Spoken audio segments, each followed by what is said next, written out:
Преди повече от 2000-летия Господ Исус заявява: „И ето, аз скоро ще дойда“. Точно в наши дни се появяват всевъзможни признаци за Неговото пристигане, както факта, че все повече хора получават пророчески видения, че денят на Господа е близо. Дали Исус вече се е завърнал? За какви знамения да се оглеждаме? Как да го посрещнем? Както и отговорите на други подобни въпроси, свързани с завръщането на Христос на земята, ще открием, като разгледаме подробно пророчествата, изложени в Библията.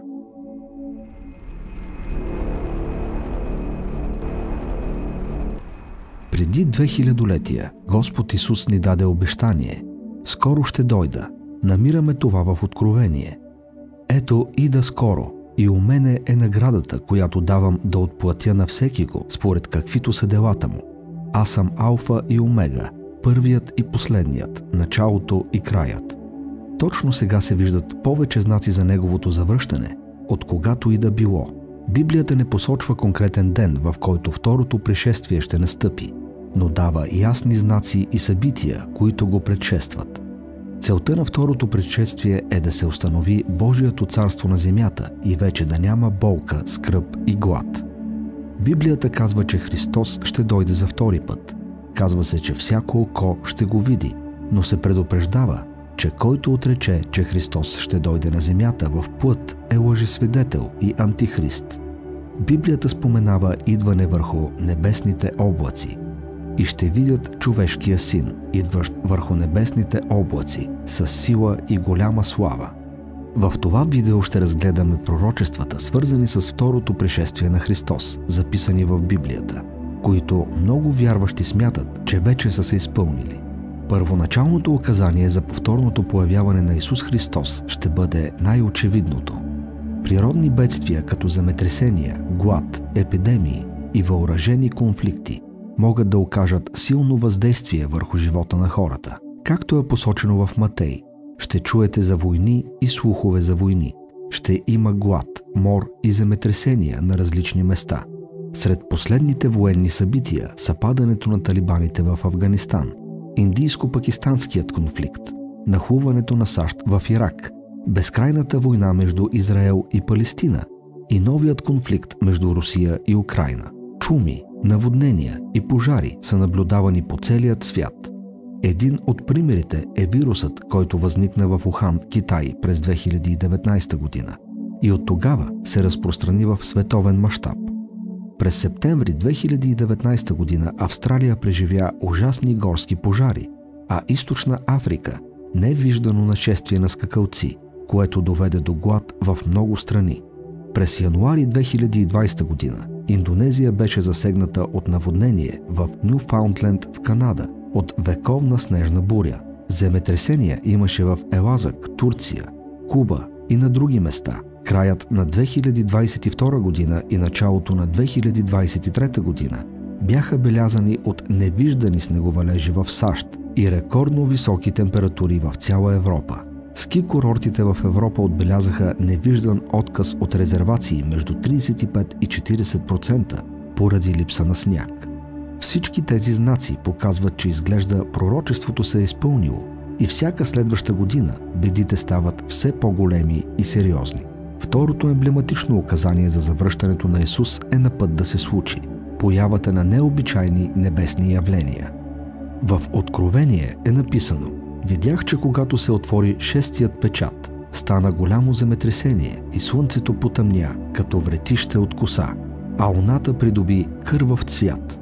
В Йоил се казва: „Ще представя чудотворни знамения на небето и на земята, кръв и огън и стълбове дим.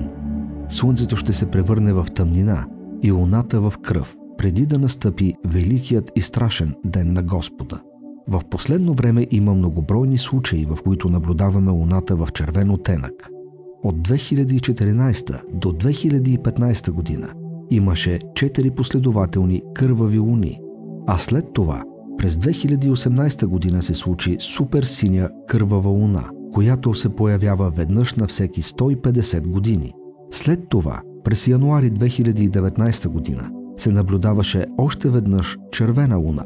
Пророчеството за почерняване на Слънцето се сбъдна и с множество пълни слънчеви затъмнения. като например затъмнението в Сингапур на 26 декември 2019 година и в Чили на 2 юли същата година. За много от вярващите тези събития са сигурен знак, че пророчеството се е изпълнило напълно. Третият признак за повторното появяване на Исус ще бъде знакът за Неговото второ пришествие. Местата за поклонение са празни, а обичта на вярващите е охладняла. В Матей се казва: поради изобилието на нечестието, любовта на мнозина ще започне да намалява. Това се наблюдава в целият свят. Опустошение на религията от покварени духовници, служещи на вярата единствено в името на парите. Духовните водачи изнасят монотонни и клиширани проповеди, които не успяват да направят връзка с вярващите.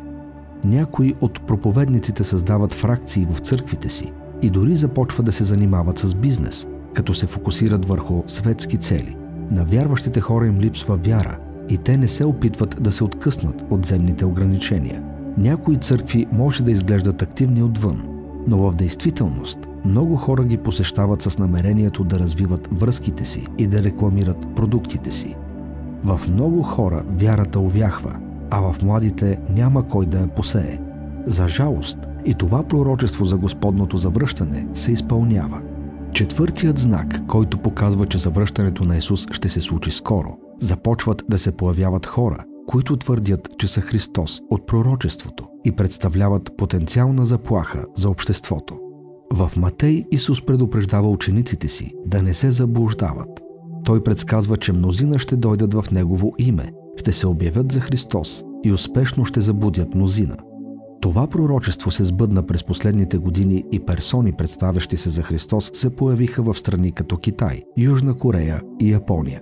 Тези шарлатани нямат същата природа като Господ, нито говорят истината, но се представят за Месията и използват лъжливи чудеса, за да вкарат хората в заблуждение.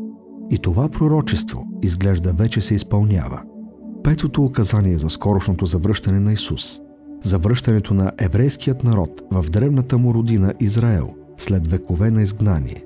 В Матей Исус разказва притча за смокинята, за да илюстрира, че когато всички пророчества се изпълнят, Господното завръщане ще бъде близо. Когато клонът ти е все още мек и пуска листа, знаеш, че лятото почти е дошло. По същия начин, когато видите всички тези неща, ще разберете, че то е близо, точно пред вратата. Много вярващи разбират, че новият растеж на смокинята показва възстановяването на Израил. Когато Израел бъде възстановен, Господният ден ще бъде близо, което се случва на 14 май 1948 година. Следователно, това пророчество за Господното завръщане е напълно осъществено.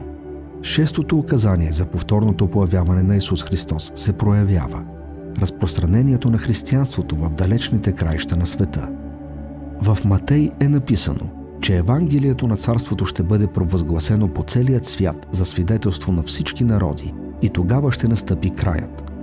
В Марк се казва, че след възкресението си Исус заръчва на учениците си да отидат навсякъде и да проповядват Евангелието на всяка твар. След като Исус възкръсва и се възкачва на небето, Светият Дух започва да напътства онези, които следват Исус, да бъдат свидетели за Него. В днешно време християните са се разпространили надалеч, като много демократични държави са приели християнството за своя официална религия. Дори в Китай десетки милиони хора са приели Христа, което ясно показва, че новината за спасяването на човечеството чрез Исус е разпространена по целият свят. Така става ясно, че пророчеството за завръщането на Господ е изпълнено. От представените събития става ясно, че 6 от знаменията за завръщането на Господ вече са се сбъднали. Много от вас най-вероятно вече се питат какво се очаква от нас да направим. Изглежда и относно този въпрос, отговорът отдавна е даден от Господ Исус. В Йоан се казва: „Имам още да ви кажа, но сега не можете да го понесете.